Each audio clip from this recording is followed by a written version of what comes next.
दिन प्रातःकाल ही राजा उठा और चलने की तैयारी की। उसके मित्र ने उसे रोकने की कोशिश की, किंतु वह न माना और अंधेरे ही वहां से चल दिया।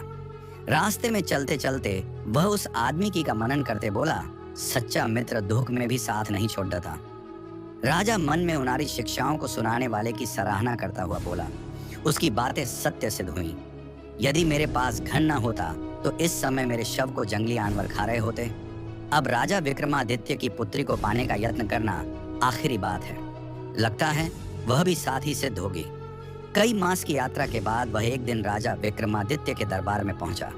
उस समय उसने सन्यासियों के गेरुए वस्त्र धारण किए हुए थे। उसने राजा से कहा, महाराज, मैं यहाँ आपकी पुत्री से विवाह करने के लिए आया हूँ। यदि मैं उसे प्राप्त करने में सफल हो गया तो मैं इन गेरुए वस्त्रों का परित्याग कर दूंगा। रात बढ़ने के साथ ही सन्यासी वेशधारी राजा को राजकुमारी के शयनागार में जाने की अनुमति मिल गई। राजकुमारी तो सो गई। अब राजा अकेला ही जागता रहा। वह नींद न आए, इस बात का प्रयास करता रहा। ऐसी रूपवती राजकुमारी को अपना बनाने के लिए वह नींद तो क्या, सभी बाधा को दूर करने का प्रण कर बैठा। इसी बीच उसके कानों में आवाज पड़ी, खबरदार होशियार। ये सुनकर राजा ने बिजली की सी तेजी के साथ अपने कपड़े उतारकर राजकुमारी दिया, जैसे कोई आदमी सोया हुआ है।